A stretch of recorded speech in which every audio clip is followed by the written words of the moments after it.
वेदानुद्धरते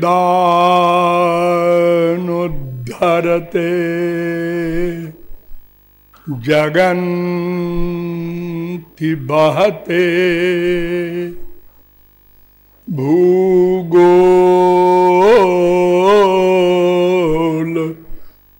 उद्बिभ्रते दैत्यं दारयते बलिं छलयते क्षत्रक्षयं कुर्वते पौलस्त्यं जयते हलिं कलयते कारुण्य मातन्वते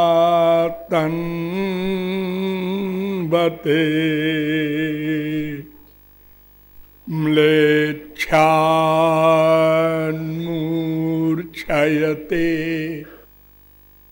दशाकृति कृते कृष्णाय तुभ्यं नमः। कदा द्रक्ष्यामि नन्दस्य बालकं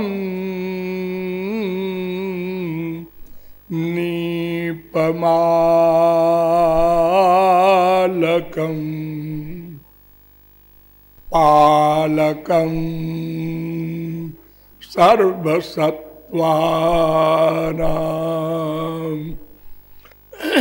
लसत् तिलकभालकं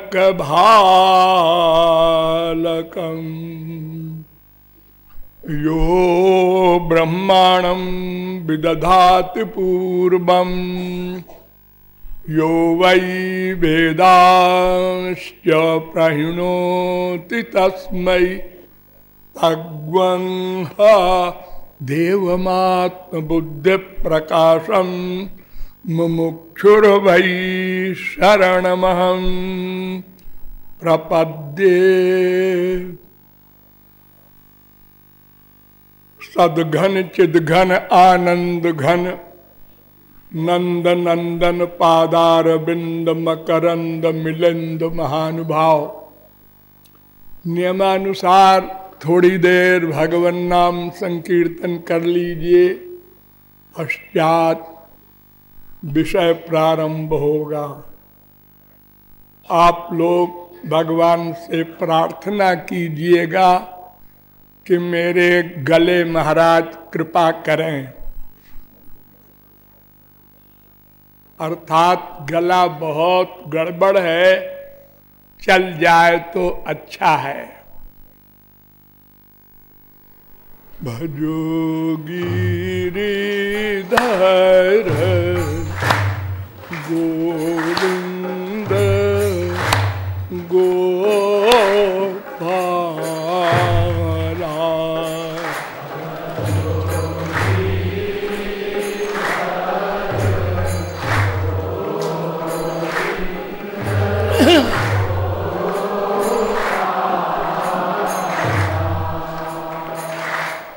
भजो गिरिधर गोविंद गोपाला।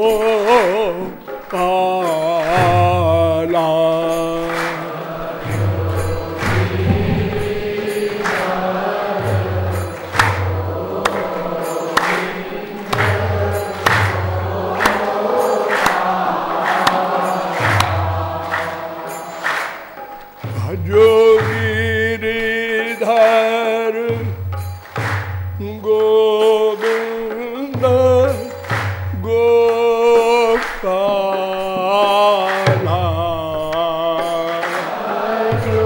बोलिए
बोलिए वृंदावन बिहारी लाल की।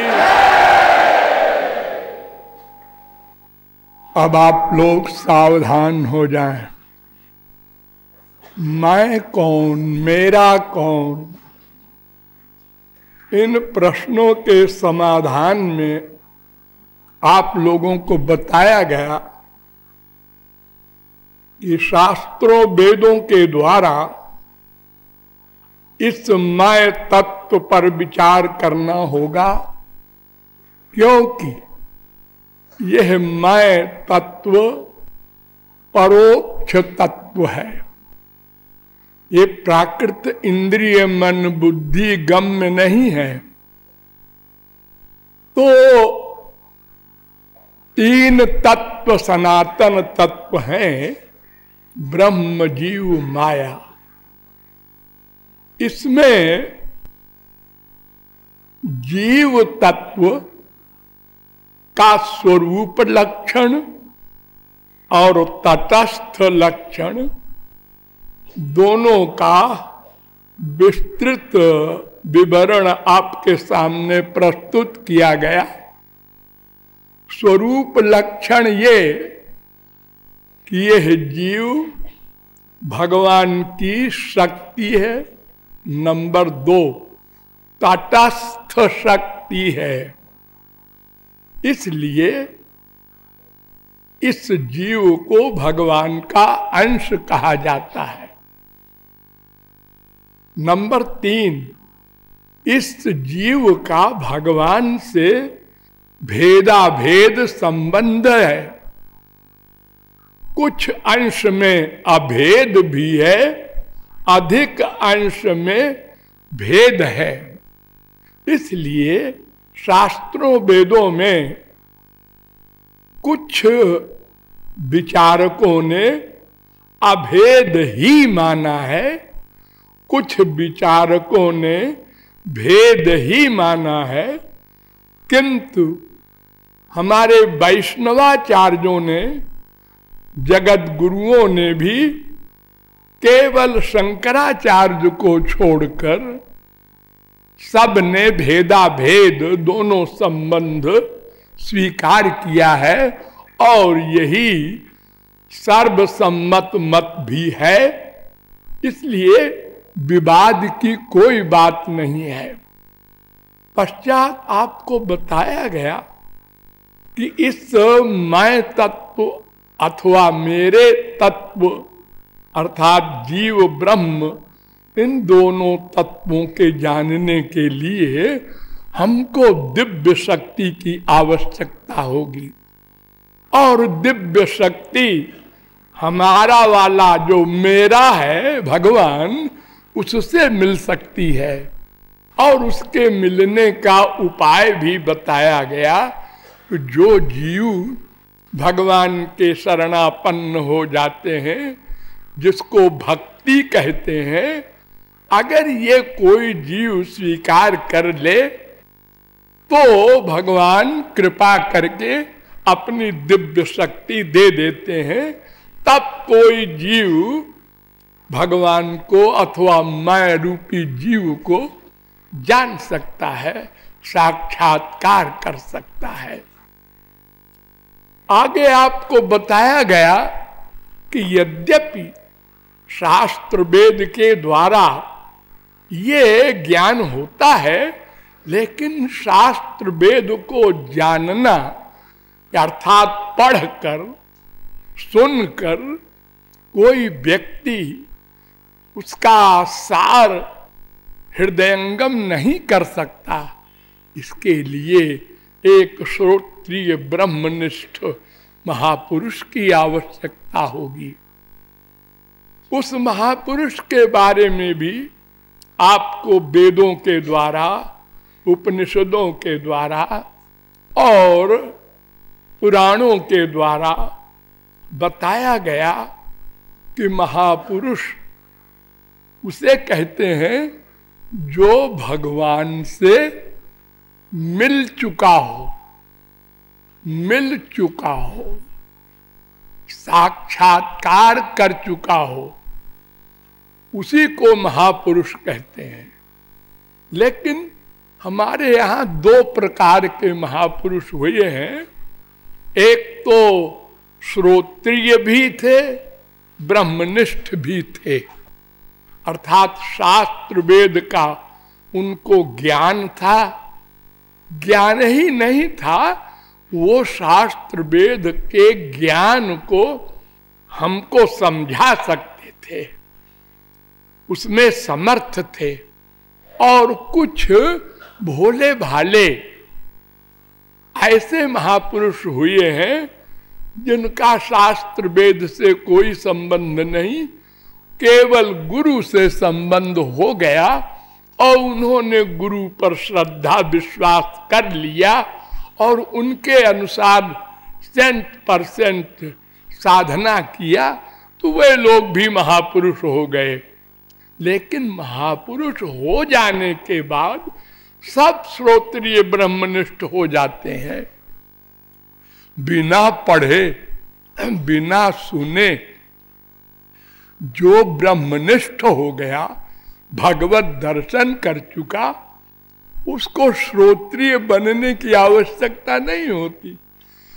शास्त्र वेद तो हाथ जोड़कर खड़े रहते हैं। इसलिए भगवत प्राप्त संत ही श्रोत्रिय ब्रह्मनिष्ठ संत है। उसी के द्वारा हम तत्व ज्ञान प्राप्त कर सकते हैं। वेदों का जो अर्थ है, विरोधाभास है, उस सबका समाधान कर सकते हैं। तो महापुरुषों के बारे में बड़ी विचित्र परिस्थिति है कि जैसे भगवान दो विरोधी धर्मों का अधिष्ठान है, ऐसे ही महापुरुष भी दो विरोधी धर्मों के अधिष्ठान होते हैं। क्योंकि भगवान की ही सब शक्तियां उनको मिल जाती हैं। इसलिए काम क्रोध लोभ मोह अर्थात माया के इन बड़े बड़े सेनापतियों के समाप्त हो जाने के पश्चात भी उनके भीतर उनके कार्यों के द्वारा ये सब दिखाई पड़ता है उनके जीवन में। जैसे वो काम रहित हैं और हमारे यहाँ 99% महापुरुष गृहस्थ में रहे, बाल बच्चे हुए, क्रोध रहित हैं। लेकिन बड़े बड़े महापुरुषों ने हजारों लाखों करोड़ों वर्ष राज्य किया और बड़े बड़े युद्ध किए, हजारों लाखों मर्डर किए, लेकिन वो महापुरुष थे। ये विरोधाभास हमको हमेशा सदा से महापुरुषों से वंचित रखा। जैसे भगवान के अवतार में भी हमने भगवान के कार्यों को देखा, ये तो माइक हैं, हमारी तरह हैं। ऐसे ही महापुरुषों को भी देखा कि ये तो हमारी तरह हैं, ये मायातीत कैसे कहे जा सकते हैं। एक बहुत बड़ी ये प्रॉब्लम है, लेकिन हमने उसके हल करने के लिए शास्त्रों वेदों का सहारा लेकर के आप लोगों के सामने अनेक प्रमाणों के द्वारा ये बताया है कि महापुरुष उसे ही कहते हैं जिसको माया का लवलेश भी न सामने आ सके, सदा को चली जाए और भगवान का नित्य संबंध हो जाए। ये दो बातें याद रखिए। और जब कभी आप साधना करते करते ऊपर उठे तो ये दोनों बातें सामने रखते चलें, ताकि बीच में आप धोखे में न पड़ जाएं। बड़े बड़े धोखे हैं। सृष्टि करने की सामर्थ्य रखने वाले विश्वामित्र भी मायातीत नहीं थे। वशिष्ठ की हत्या करने का प्लान बना कर गए थे। इसलिए महापुरुष ही समझ सकता है हम किस क्लास में पहुंचे। सदा गुरु की शरणागति आवश्यक है।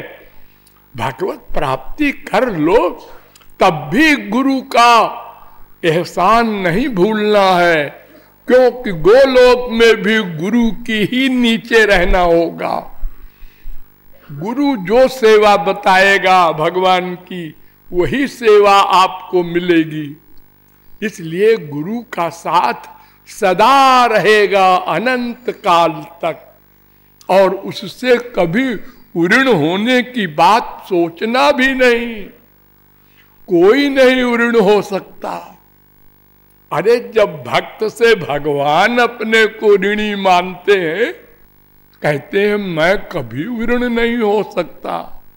न पारये हम निरबद्य संजुजाम स्वसाधु कृत्यम विबुधायुषा पिबा यामा भजन दुर्जरस गेह श्रृंखला संवृष्य यद्व प्रतियातु साधुना। 10, 32, 22 भागवत। जब गोपियों ने कहा यत्ते सुजात चरणाम्बुरुहं स्तनेषु भीताशनई प्रियदधि महि कर्कशेषु तेनाटवी मटसि तद्व्यथते न किंचित् कूर्पादिभिर्भ्रमति धीर भवदायुषाम न। ये भागवत का इतना इंपॉर्टेंट श्लोक है भक्तों के भक्ति को समझने के लिए, अंतिम रिकॉर्ड है। प्रेम में अपने प्रियतम के सुख का ही लक्ष्य रखना चाहिए। इसी को निष्काम प्रेम कहते हैं। और इसी लक्ष्य को सामने रखकर साधना करने से गोपी प्रेम मिलेगा, जो सर्वोच्च अवस्था वाला होता है, जिसके लिए ब्रह्मादिक तरसते हैं। तो गोपी कहती है, हे श्री कृष्ण, हे प्रियतम, हे प्राण वल्लभ, जब तुम्हारे वियोग में हम इतना जलने लगते हैं, शब्दों में नहीं बता सकते। राधा विरह के बारे में बताया गया है कि और वस्तोमात कटुरपि कथम दुर्बले नो रसा में ताप प्रौढ़ो हरि विरहज सह्यते तन्न जाने निष्क्रांता चेत भवति हृदयात् यस्य धूमच्छटापि ब्रह्मांडानाम सखिकुलमपि ज्वालया जाज्वलीति।